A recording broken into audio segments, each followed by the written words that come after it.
Hello students, hope you all are doing great. आज हम Haryana economy की नेक्स्ट क्लास शुरू करने लगे हैं। State of Haryana economy since its inception, यानी कि जब से आपका हरियाणा आज़ाद हुआ है या हरियाणा आज़ाद के हरियाणा आपका नया स्टेट बना है, तब से अब तक आज तक मतलब ये करंट सिचुएशन तक हमारे हरियाणा इकोनॉमी के कैसे हालात हैं, यानी कि जब से हरियाणा का फॉर्मेशन हुआ है तब से लेकर आज तक हमारी हरियाणा इकोनॉमी का कंप्लीट सिनेरियो कैसा है, यानी कि तीनों सेक्टर के हवाले से आपका प्राइमरी सेक्टर, आपका सेकेंडरी सेक्टर और आपका टर्शरी सेक्टर, और आपकी एक तीनों सेक्टर के बारे में हम एक अलग से भी एक छोटी सी वीडियो बनेगी 4 से 5 मिनट की, वो मैं अलग से अपलोड कर दूंगी, जिसमें आपका तीनों सेक्टर का सिर्फ आपका कंट्रीब्यूशन हम चेक करेंगे। कंट्रीब्यूशन दोनों तरीके से कि जीडीपी में वो तीनों कितना कंट्रीब्यूट करते हैं, एज वेल एज वो आपका एम्प्लॉयमेंट में कितना कंट्रीब्यूट करते हैं। जैसे कि आपका प्राइमरी सेक्टर है,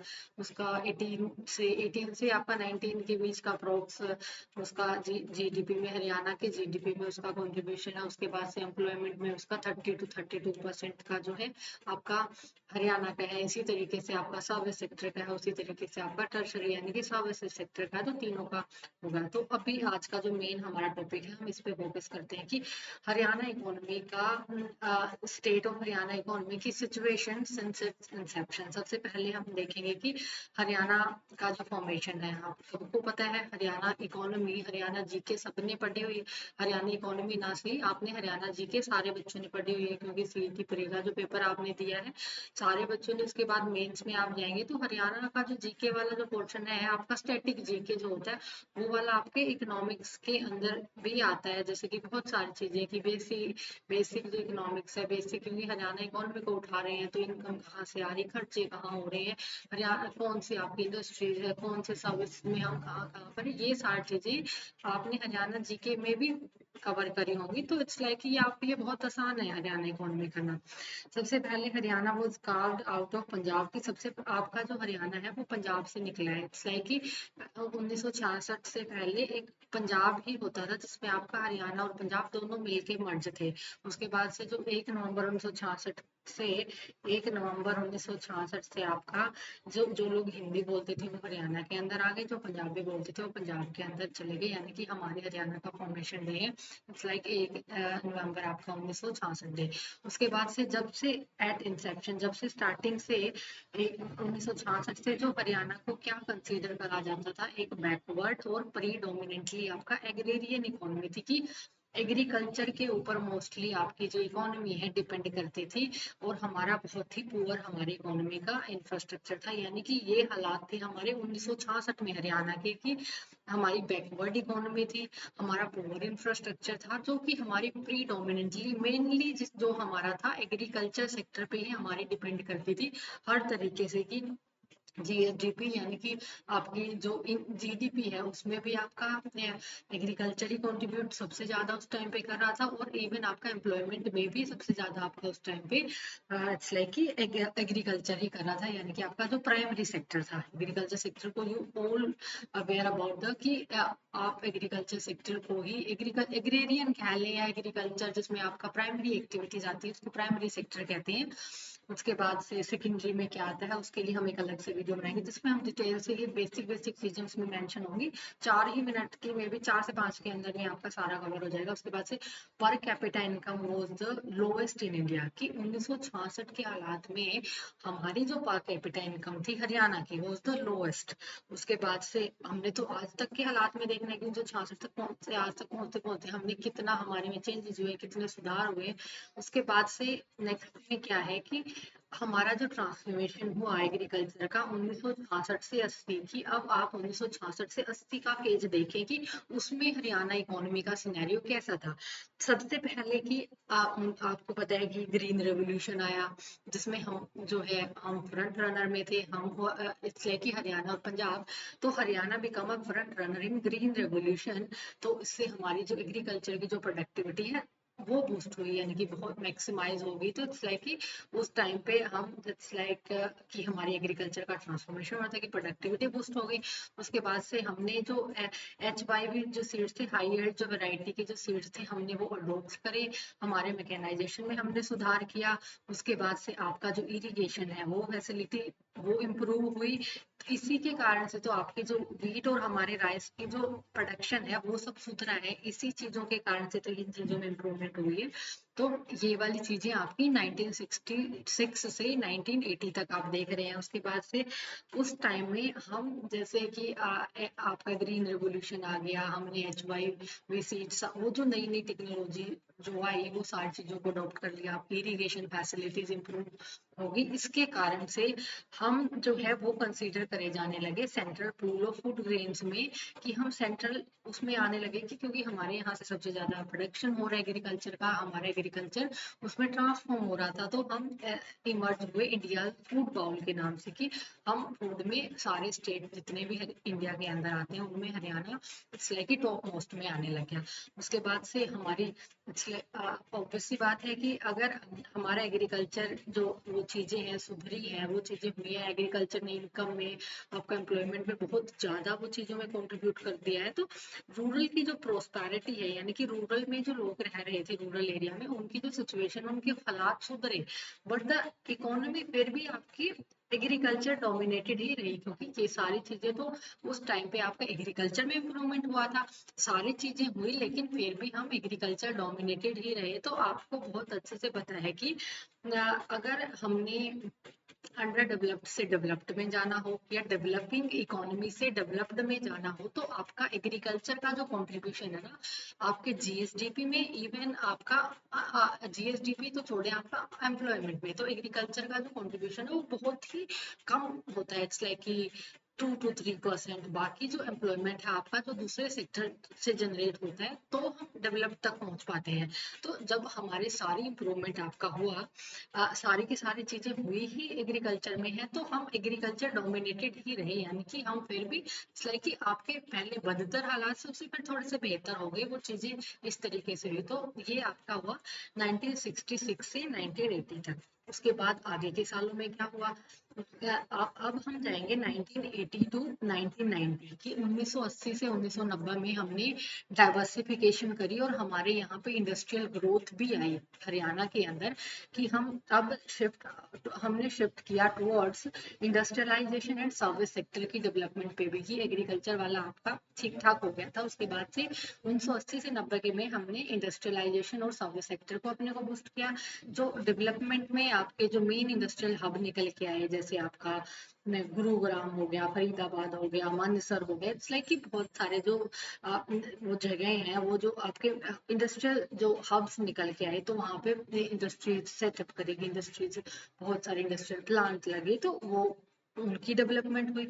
एंट्री ऑफ मारुति उद्योग आपकी 1981 में आई है, जिसने ऑटोमोबाइल इंडस्ट्री की जो ग्रोथ है उसको बहुत ज्यादा ट्रिगर करा।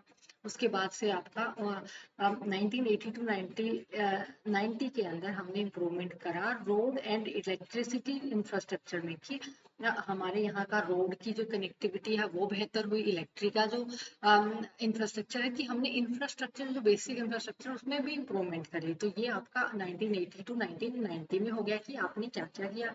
उसके बाद से लिबरलाइजेशन एरा यानी कि 1991 का जो पेज है इंडियन इकोनॉमी के पर्सपेक्टिव से, अभी आपने कभी सुना हो कि LPG रिफॉर्म्स आए थे, लिबरलाइजेशन, प्राइवेटाइजेशन और आपके ग्लोबलाइजेशन। तो इट्स लाइक कि वो जब इंडियन इकोनॉमी में आए थे तो उसने हमारे जो स्टेट की जो इकोनॉमी है, ऑब्वियसली बात है उनको भी इम्पेक्ट करा होगा, उन पे भी उसका कोई ना कोई असर आया होगा। तो 1991 से 2000 वाला जो आपका फेज है उसको लिबरलाइज इरा के नाम से हम जानेंगे हमारे हरियाणा के उसमें। तो इट्स लाइक कि बहुत सारी उसमें हमने अपने चीजों को लिबरलाइज करा, बहुत सारी चीजों को पब्लिक से प्राइवेटाइज करा, और ग्लोबलाइजेशन में हम उतरे की ग्लोबल लेवल पे चीजें हमने हमारा एक्सपोर्ट इम्पोर्ट वो चीजें उस तरीके से हुई। तो इट्स लाइक कि LPG रिफॉर्म्स हुए। तो 1991 से 2000 में हमारे को क्या क्या हुआ कि इकोनॉमिक रिफॉर्म्स के कारण जो आपका क्योंकि हम दिल्ली NCR का जो बेनिफिट है वो हमें मिला। उसके बाद से गुरुग्राम जो है वो आपका मेजर सेंटर में आपका ट्रांसफॉर्म हो गया, जैसे कि मेजर जो सर्विस वाले सेक्टर है, जैसे आपका आईटी हो गया, बीपीओ हो गया, फिनेंस हो गया, रियल एस्टेट हो गया, उसमें इसका जो स्लाइटली ट्रांसफॉर्मेशन हुआ। उसके बाद से हमारे यहाँ पे स्ट्रॉन्ग इन्वेस्टमेंट हमने उस फेज में हमारे यहाँ पे आई कि फॉरेन जो डोमेस्टिक या फॉरेन इन्वेस्टमेंट हमारे हरियाणा के अंदर आई। उसके बाद से हरियाणा बन गया आपका one of the top per capita income states in India की। सारे स्टेट्स में से टॉप वाली पोजीशन में आने लगे हम पर कैपिटा इनकम के बेसिस पे। पर कैपिटा इनकम यानी कि पर प्रति व्यक्ति आपका एनुअल बेसिस पे कितने कमाता है। तो पर कैपिटा इनकम जब हमने इकोनॉमिक डेवलपमेंट वाला क्लास करी थी, उसमें मैंने अभी रिसेंट में हमारा पर कैपिटा इनकम कितना है वो बताया था, तो वो आप मुझे कमेंट में बताएंगे तो पता चलना चाहिए ना बच्चों की तैयारी अच्छे से हो रही नहीं हो रही। तो उसमें हम टॉप उसमें आने लगे। तो ये वाला चीज हो गया आपका 1991 से 2000 में लिबरलाइजेशन फेज में। उसके बाद हम मूव हुए 2000 से लेके अभी जो हमारा प्रेजेंट सिनेरियो है मॉडर्न फेज तक की पोस्ट 2000 वाले सिनेरियो में, उसमें हमारे में क्या क्या हुआ है। तो इट्स लाइक एग्रीकल्चर हमारा अभी कैसा है कि एग्रीकल्चर हमारे लिए इम्पोर्टेंट सेक्टर आज भी है, क्योंकि वो हमारे एम्प्लॉयमेंट में 32% हमारे को हमारे लोगों को रोजगार देता है। लेकिन उसके अंदर भी बहुत सारे चैलेंज इन दिनों हम फेस कर रहे हैं, क्योंकि इकोनॉमिक डेवलपमेंट की क्लास में भी आपने देखा होगा, उस दिन भी मैंने ये सारी चीजें बताई थी कि हमारे सामने चैलेंज आ गए हैं कि ग्राउंड वाटर बहुत ज्यादा डिप्लीट हो रहा है, क्योंकि प्रोडक्शन ऑब्वियस बात हमने प्रोडक्शन बढ़ा लिया है, हमने नई टेक्निक ले आई, वो सारी चीजें हो गई हैं। लेकिन जो ग्राउंड वाटर है वो उससे बहुत ज्यादा आपका रिसोर्सेज बहुत ज्यादा एग्जॉस्ट हो रहे हैं। तो क्रॉप का डाइवर्सिफिकेशन का इशू आ रहा है, यानी कि उसमें भी मेजर हमारे पास अभी भी चैलेंजेस हम फेस कर रहे हैं। उसके बाद से इंडस्ट्रियल हमारा जो सेक्टर है, इंडस्ट्रियल सेक्टर में हमारा जो स्ट्रॉन्ग बेस रहा है कौन कौन सी चीजों में है इन दिनों में, मतलब पोस्ट 2000, तो हमारा ऑटोमोबाइल में रहा है, आपका टेक्सटाइल में रहा है, आपका इंजीनियरिंग में रहा है, और आपका कंज्यूमर गुड्स में रहा है। उसके बाद से आपका सर्विसेज जो सेक्टर है, सर्विस सेक्टर यानी कि कौन कौन सी सर्विसेज में हम इट्स लाइक कि टॉप लेवल में आते हैं, मेन ड्राइवर में आते हैं। इट्स लाइक कि आपका आईटीओ में हम, आप बीपीओ में, फिनेंस में, रिटेल में, लॉजिस्टिक में, रियल एस्टेट में, इनमें हम आप मेन ड्राइवर में आते हैं। उसके बाद से आपका जो इंफ्रास्ट्रक्चर में हमने किस किस तरीके का इंफ्रास्ट्रक्चर अपना हरियाणा का इम्प्रूव किया है ओवर द इयर्स की। हमारे यहाँ पे रैपिड अर्बनाइजेशन हुई है, अर्बनाइजेशन बहुत तेजी से हुआ है। इट्स लाइक कि मेट्रो कनेक्टिविटी आ गई है, वो चीजें सबको पता है आपको, एक्सप्रेस वेज बहुत इम्प्रूव हुए हैं, वो स्मार्ट सिटी प्रोजेक्ट्स भी आए हैं। तो ये चीजें आपकी इंफ्रास्ट्रक्चर को बहुत ज्यादा बूस्ट मिला है। उसके बाद से पर कैपिटा इनकम में हमारा हम कहाँ पे आते हैं, तो पर कैपिटा इनकम वही बात है, हमने देखा था कि इकोनॉमिक डेवलपमेंट वाली क्लास में बताया था कि लेटेस्ट हम पर कैपिटा इनकम हमारी कितनी है, फिगर्स में दी हुई होगी 1 लाख अप्रोक्स कितनी है, वो आप मुझे बताएंगे एग्जैक्ट फिगर्स क्या है। तो हम among the highest in India में आते हैं कि हम थर्ड या फोर्थ पोजीशन पे आते हैं कि जो भी आपके स्टेट्स हैं उनके अंदर थर्ड या फोर्थ पोजीशन पे हमने, यानी कि हमने कितने से कहाँ से 1966 में देखें आप, उससे हमने अभी तक कितना हमने इम्प्रूव करा है, कितना हमारी पोजीशन कितनी बेहतर हुई है। उसके बाद से फिर भी हमारे सामने बहुत सारे चैलेंजेस है, जैसे कि उस क्लास में भी हमने यही चीजें डिस्कस करी थी कि हमारे यहाँ जो डिस्पैरिटी है, रीजनल डिस्पैरिटी है वो बहुत ज़्यादा है। हमारे यहाँ रूरल अर्बन डिस्पैरिटी है वो बहुत ज़्यादा है, कि वो भी एक चैलेंज बना हुआ है। उसके बाद से अनएम्प्लॉयमेंट बहुत ज़्यादा है, अनएम्प्लॉयमेंट स्पेशली हमारा जो यूथ है, यूथ वर्क उसको काम नहीं मिल पा रहे हैं, तो वो जो चीज़ें हैं वो हमारे पे चैलेंज बने हुए हैं। एनवायरमेंट भी आपका इंडस्ट्रियल और जो आपका एग्रीकल्चर में आपका एनवायरमेंट इशू आ रहा है कि रिसोर्सेज एग्जॉस्ट हो रहे हैं, इंडस्ट्रियल एक्टिविटीज के कारण हमारा एनवायरमेंट स्ट्रेस कर रहा है। तो ये चीजें, उसके बाद से डिपेंडेंस ऑन फ्यू सेक्टर्स की हमारे जो डिपेंडेंस है वो कुछ सेक्टरों की हद तक ही रह गई है। तो ये हमारे हमारे सरकार के सामने, हमारे सामने एक चैलेंज बना हुआ है। उसके बाद से नेक्स्ट क्या है, नेक्स्ट यानी कि फ्यूचर क्या निकलते हैं आपकी हरियाणा इकोनॉमी के। One of the most, India का मोस्ट प्रोस्परस स्टेट है, आपको पता है, हाईएस्ट पर कैपिटा है, हमारी नेशनल एवरेज से भी ज्यादा है हमारी। वो मैंने आपकी इकोनॉमिक डेवलपमेंट वाली क्लास में बताई थी कि नेशनल एवरेज की इतनी है और हमारी इतनी है। तो वो वाली बात आप वहां से रिवाइज करेंगे और आप मुझे कमेंट में भी बताएंगे कि वहाँ नेशनल एवरेज कितनी है और हमारी कितनी है। उसके बाद से हम फूड ग्रेन्स में आपका जो मेजर कंट्रीब्यूशन है बिल्कुल है हमारा। उसके बाद से आपका इंडस्ट्रियल सर्विस हब है आपका, वो आपको पता है। उसके बाद से हम कौन से चैलेंज फेस कर रहे हैं कि हमारे यहाँ पे जॉब क्रिएशन, सस्टेनेबिलिटी, जैसे कि आपका एनवायरमेंट स्ट्रेस हो गया, ये जो सारी चीजें हैं ये हम चैलेंज फेस कर रहे हैं।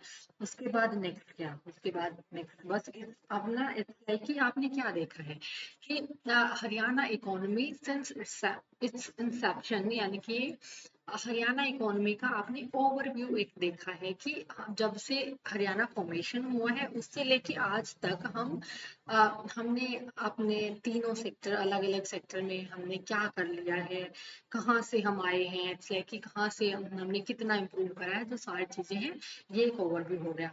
अब आज मैंने क्या किया है कि इसी के साथ 4 से 5 जो अभी आपने टॉपिक पढ़ा है, पीछे भी ऊपर हमने जो टॉपिक पढ़ा है इसी पे बेस मैंने 4 से 5 क्वेश्चन इसमें ऐड कर दिए, और उनके आंसर आप मुझे कमेंट में देंगे। अब इसके इनके जो आंसर है वो मैंने मेंशन नहीं करे हैं, आप मेरे से कमेंट में इनके जवाब देंगे और मैं आपको कमेंट में ही इनके आंसर रिप्लाई करूंगी, जिसके सही होते हैं देखते हैं कि आपने कितना अच्छे से टॉपिक को सुना है, कितना अच्छे से आपने चीजों को समझा है। तो सबसे पहले है कि Haryana is popularly known as the dash of India. Haryana को क्या, किस चीज से पॉपुलरली जाना जाता है?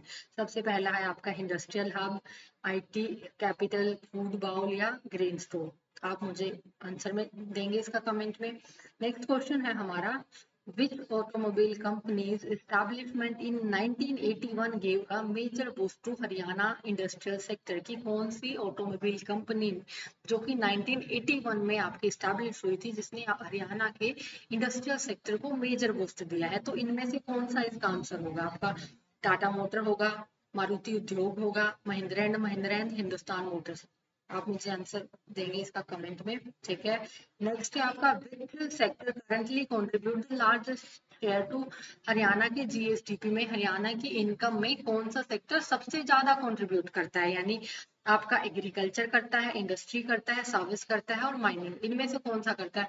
आज की क्लास में मैंने इसका क्वेश्चन का आंसर नहीं दिया है, लेकिन आपकी जो पीछे की क्लास हुई थी इकोनॉमिक डेवलपमेंट वाली, उसमें मैंने बताया था कि, या फिर हरियाणा का जब हमने ओवरव्यू पहली जो क्लास करी थी उसमें मैंने ये बताया था कि कौन सा सेक्टर कितना कंट्रीब्यूट करता है। तो उसके बेस पे आप मुझे ऑब्वियस बात है आंसर दे देंगे कि कौन से सेक्टर का कंट्रीब्यूशन, या तो आप मुझे करेक्ट आंसर ही दें कि कौन से सेक्टर का आपका लार्जेस्ट कंट्रीब्यूशन है, या फिर आप मुझे सबका अलग अलग मेंशन करके बताएंगे कि जी मैम एग्रीकल्चर का इतना है, इंडस्ट्रियल का इतना है और सर्विसेज का इतना है।